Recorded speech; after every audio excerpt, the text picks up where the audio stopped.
And we have kids that are watching the internet, and they want to be masterminds. And then you wonder, why do we lose all these kids? They go over there, they're young, they're impressionable. They go over, they want to join ISIS. We're losing a lot of people because of the internet. And we have to do something. We have to go see Bill Gates and a lot of different people that really understand what's happening. We have to talk to them, maybe in certain areas, closing that internet up in some way. Somebody will say, oh, freedom of speech, freedom of speech. These are foolish people. We have a lot of foolish people. We have a lot of foolish people. We've got to maybe do something with the internet because they are recruiting by the thousands. We have been fighting alongside al-Qaeda, fighting alongside ISIS. ISIS is now emboldened in 2 countries. But here's the anomaly. We're with ISIS in Syria. We're on the same side of the war. Look, ISIS got started through funding from our friends and allies, because as people will tell you in the region, if you want somebody who will fight to the death against Hezbollah, you don't put out a recruiting poster and say, you know, sign up for us, we're going to make a better world. You go after zealots, and you go after these religious fundamentalists. That's who fights Hezbollah. And for you to lose that war was pretty significant. And I don't know if you perceive it as a loss, but it certainly was a shift of perception by the rest of the world. Did you perceive that as less than stellar? It certainly wasn't a victory. I think I think basically the war was not won because we lacked a strategy, and the strategy is a very simple one. We faced about 5,000 Hezbollah, which are really Iranian forward infantry with missiles. When you, in a war, in order to win, you take overwhelming force with firepower and mobility. You move very quickly at the enemy's weakest point. That's basically how you win wars. And in our case, we went with almost the same number of troops, again, right into their gun sights. Not smart. We should have come from the behind, if you will, with 10 times the force. Not smart. We should have come from the behind, if you will, with 10 times the force. All right, guys. So I'm about to go out and run some errands here in my city of Miami. But I'm going to do it wearing my good old Donald Trump, finally someone with balls t-shirt. Now, I have 2 comments on my deep respect for human life, okay? Number 1, I'm opposed to our wasting our military in the Middle East on behalf of Zionist Israel. Thank you. Okay. All right, well, let me just tell you that Israel is a very, very important ally of the United States, and we are going to protect them 100%. 100%. They've been our most reliable. It's our true friend over there, and we're going to protect Israel 100%. Still betrayed by our government and for the cover-up, and the Israeli government for covering it up. Before Israeli commandos shot 9 peace activists to death aboard the Mavi Marmara, 34 American military men were killed by Israeli jet fighter planes. It happened in 1967 during the 6-Day War, and it became an event these men and women would live with for the rest of their lives. It's not anger, it's sadness, great sadness that not only a close ally deliberately attacked this ship, but that the United States kind of sat by and allowed it to happen. Prepared to abandon ship. We couldn't even open the hatch up because they were shooting at us so bad. There was no place to go. They shot the life rafts. If we had to go into the water, there would have probably been no survivors. Jim Smith was aboard the Liberty when it was bombed for over 2 hours by the Israeli Air Force. The Israelis claimed it was a mistaken identity, and the United States government bought that explanation. I'm saying a mistaken identity does not allow you sufficient time to shoot all the antennas, to shoot the 4 gun tubs that we had, and to strafe the bridge. If it's a mistaken identity, then you don't know what you're looking at. As the years drag on, the anniversary never gets any easier. There's nothing, medicine, booze, nothing takes it away. It's just something you have to live with.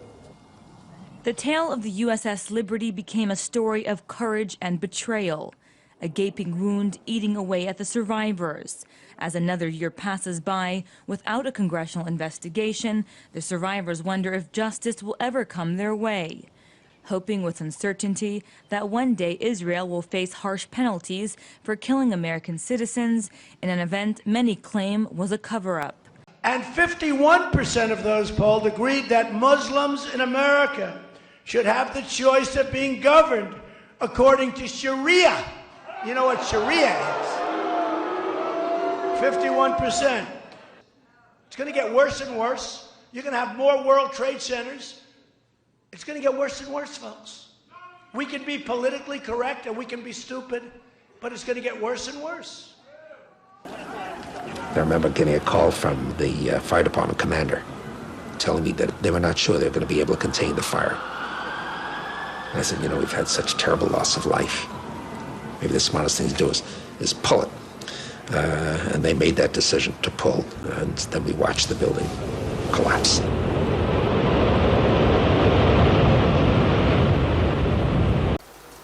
And that's one of the sacrifices we have to make. I said, let's make it and let's get on with it. And so, next thing you know, we've got the designs of the building. And the first design meeting was in April of 2000. And construction began shortly thereafter in 2002. What we need to stand up and say is not only did they attack the USS Liberty, they did 9/11. They did it. 9/11 has led directly to 60,000 Americans dead and wounded. God knows how many hundreds of thousands of people in other countries that we've killed or wounded or made homeless. This is an open wound. And what Americans need to understand is they did it. They did it. And if they do understand that, Israel's going to disappear. Israel will flat-ass disappear from this earth. I sent a film to one of my colleagues, and it basically had Americans grieving over their dead, coming back. And I showed one of them, it was a woman just wrenched by grief, you know, over her dead soldier. And I said, you know, if Americans ever know that Israel did this, they're going to scrub them off the earth. And they're not going to give a rat's ass what the cost is. They are not going to care. We have two threats. One of them, you're quite right, we focus on is beyond the horizon in the form of these rogue regimes like Iraq or Iran that are feverishly arming themselves with ballistic weapon missiles or unconventional weapons, biological or atomic warheads, which are trying to secure. And that is a grave danger for the entire world. There's no question about that. And I've been trying to alert the world to that danger. And I've been trying to alert the world to that danger. Those weapons of mass destruction got to be somewhere. I was like, I gotta have died and things like this, and if God loved me so much, I just had things. Nope, no weapons over there. This is why I joined the Marine Corps.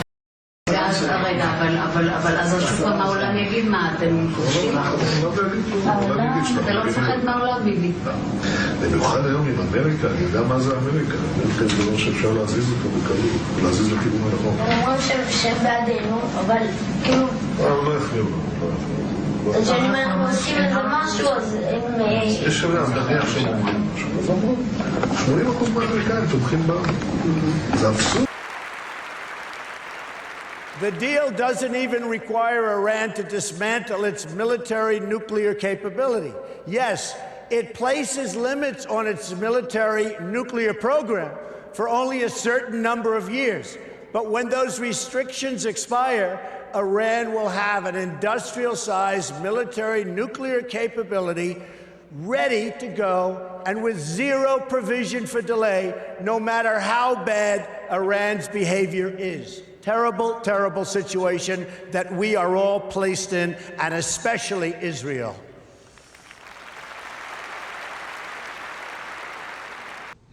What is your secret? Because we don't seem to have the hang of that. The secret is that we have America.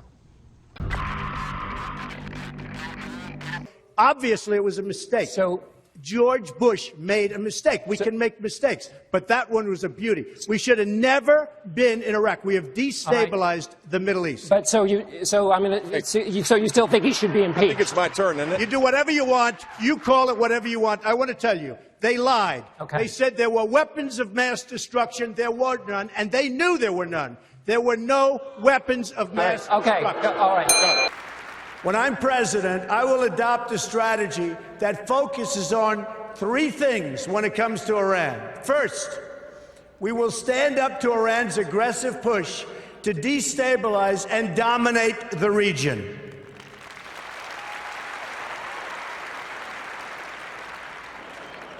Iran is a problem in Iraq, a problem in Syria, a problem in Lebanon, a problem in Yemen, and will be a very, very major problem for Saudi Arabia. The Israelis and the Saudis would love to see our money and our young men and women being killed to fight their enemies in Iran. All right. When you look at the bottom line, who this benefits if it leads to military action against Iran, it only benefits the Israelis and Saudi Arabia. And there's a precedent for it.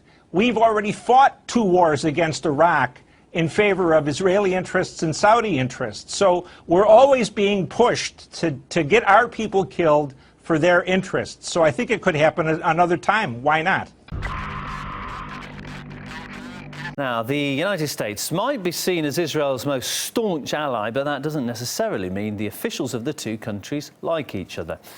And here is something to prove the point. An article in The Atlantic quotes this as the latest description of Benjamin Netanyahu given by one of the Obama administration's officials. The reporter who interviewed the official says that he's keeping a running tally of similar name-calling incidents from over the years.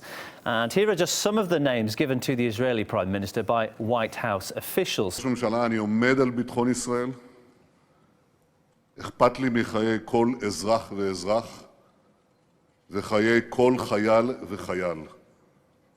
הייתי בשדה הקרב פעמים רבות, סיכנתי את חיי למען המדינה, ואינני מוכן לעשות ויתורים שיסכנו את המדינה שלנו. וצריך להבין, האינטרסים העליונים שלנו, וראשם הביטחון ואחדות ירושלים, אינם עומדים בראש מעייניהם של אותם גורמים אנונימיים שתוקפים אותנו ואותי אישית. הברית האסטרטגית והברית הערכית בין המדינות נמשכת ותימשך. My name is Donald Trump, and I'm a big fan of Israel. And frankly, a strong prime minister is a strong Israel. And you truly have a great prime minister. In Benjamin Netanyahu, there's nobody like him. He's a winner. He's highly respected. He's highly thought of by all. And people really do have great, great respect for what's happened in Israel. So vote for Benjamin. Terrific guy, terrific leader, great for Israel. A lot of people say an agreement can't be made, which is okay. I mean, sometimes agreements can't be made, not good. But, you know, you have both sides, really, but you have one side in particular growing up and learning that these are the worst people, these people are the worst people, et cetera, et cetera. It is a very, very tough agreement to make because the other side has been trained from the time they're children to hate Jewish people. But I will give it one hell of a shot, that I can tell you. Well, I think, first of all, the fact that after many years of it coming down, I remember when we started doing the surveys in the 60s, approximately 30% of the American people were infected with serious anti-Semitism. In Europe, it's a lot worse.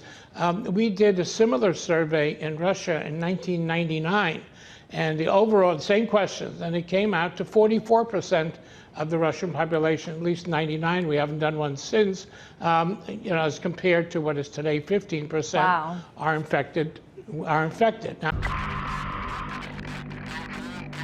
what's right now at the top of the agenda for you from within the JCPA? There are two issues at the top of our agenda at the very moment. One is the unbelievably important immigration debate in this country, to make sure that immigrants from around the world, particularly those from south of our border, have a chance here. We're a global advocacy organization, and we advocate on behalf of Jewish interests and interests of the general community. And we do this at the local level, and we do this worldwide. We have over a 100-year history, and immigration has actually been on our agenda for much of that time. Not only our Muslim communities, but African communities, Asian communities, Hispanic communities, and the wave still continues. It's not going to stop, nor should we want it to stop. As a matter of fact, it's one of the things I think we can be most proud of.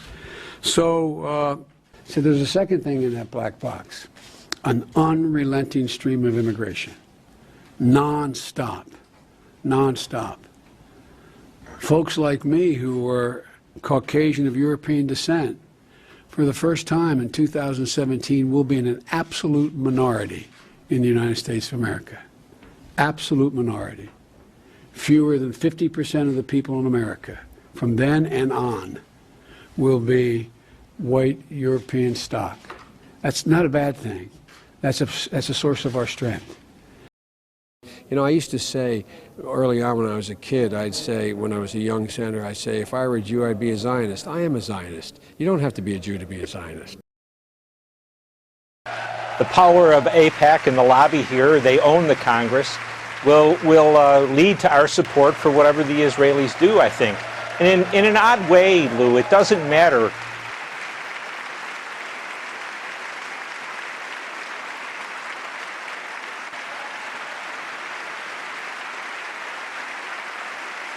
The United States government has been hijacked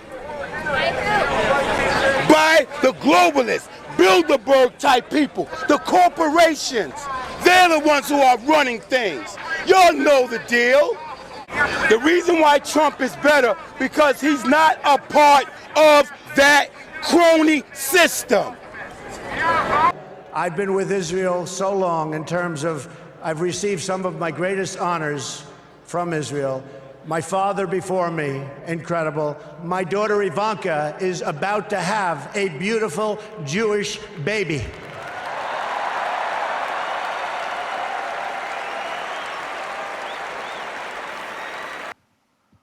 All of Donald Trump's children are either married to or dating Jews. All of them.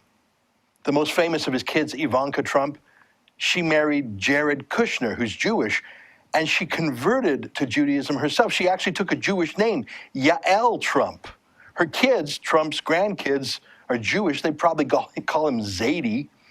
But it's not just Ivanka. Donald Jr. is married to Vanessa Hayden, who's Jewish. Eric Trump is married to Lara Yunaska, who's Jewish. They married under a Jewish chuppah or wedding canopy at Mar-a-Lago, an exclusive club that used to ban Jews until Trump filed a massive lawsuit against the bigots to let the Jews in. And then there's Tiffany Trump, Donald Trump's other daughter by Marla Maples. She's not married yet, but she's dating a Jewish man named Ross Mechanic. Trump has one more kid with Melania. His name is Barron. He's just 10. So it's not yet 5 kids out of 5 who were with Jews, but I wouldn't bet against Barron dating a Jew, would you? That's in Trump's personal life. His company, the Trump Organization, pretty Jewy. Executive Vice President, Michael Cohen. Other Executive Vice President, Jason Greenblatt. Chief Financial Officer, Alan Weisselberg. There's a token Gentile as Chief Operating Officer. Pretty much the Shabbos Goy who goes into the office by himself on Yom Kippur. Here's Donald Trump as a parade marshal at the Salute to Israel March in New York in 2004, a dozen years ago. He's been pro-Israel and pro-Jewish long before this campaign. And his campaign? Jewish. Stephen Miller, the firebrand speechwriter and spin doctor who also gives the warm-up speeches at the crowd for Trump's rallies? Jewish. I saw this, Michael Aboud, communications coordinator. Sounds Muslim, right? No, Sephardi Jew.